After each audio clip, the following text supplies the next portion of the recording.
Summertime means it's time to get outside and start grilling and chilling, so now's the time to perfect your barbecue game. So joining me is the owner of Big Swede BBQ, Johan Magnusson. Johan, what is Big Swede BBQ?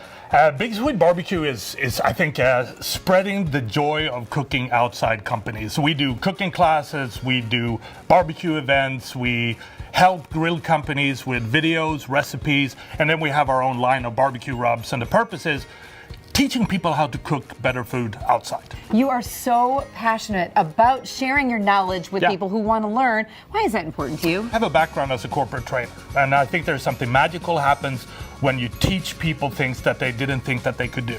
And if you can combine my love for teaching with the love that I have for barbecue and food, you can't beat that. It's an amazing feeling. All right, now it's time to get into some of these tricks and tips that you have that you teach everybody. You're going to tell us now. Is seasoning the most important part of barbecuing? I think the most important thing is probably the produce that you're using, the meat, the quality of the fish or the steaks and whatnot. But seasoning is important, and I would say the freshness of the seasoning, it's really what matters. So if you have rubs and spices that's more than 3 years old, they lose a lot of the flavor. So what I did before I showed up today was that I raided my pantry. Oh no!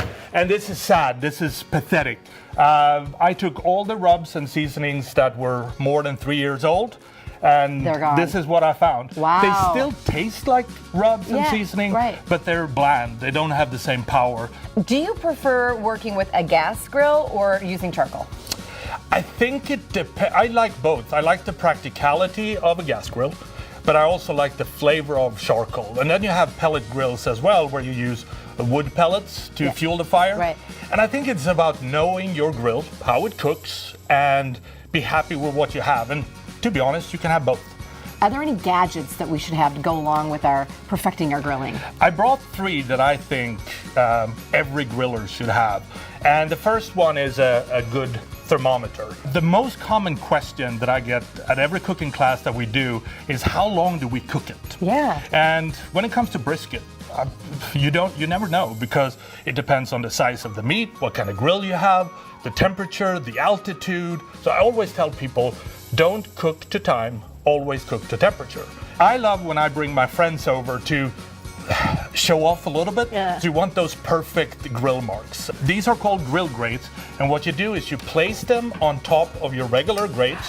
And what they will do is they just give you perfect sear marks every single time. And then is this your last gadget? And this is my last gadget. It's what we call a smoke tube, because I like to infuse everything with a little bit of smoke. Of course, for so flavor. you put some pellets in the smoke tube, you put that in the grill, and that would just give it that perfect kiss of smoke that you great. want. These are great ideas. Yeah. Biggest mistake that people make when they're barbecuing? I think we're not patient enough. And what I mean by that is when you put seasoning on a steak or a piece of pork or lamb, let it sit there for about an hour before you throw it on the grill. Because that will allow those seasoning to really adhere to the meat. Yeah. And then let it rest afterwards. We are so quick of starting to slice the meat afterwards. And what happens when you put a steak or any kind of meat on a grill, the heat will push all that juices into the center of the steak. And if you cut it, boom, it will blow like a water balloon.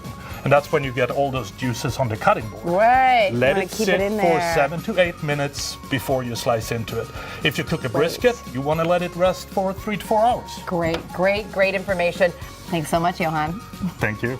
If you're still not confident in your barbecue skills, just head to the website for more information, or you can even pick up some of the Big Swede BBQ rubs, because I'm sure they're going to make everything taste better.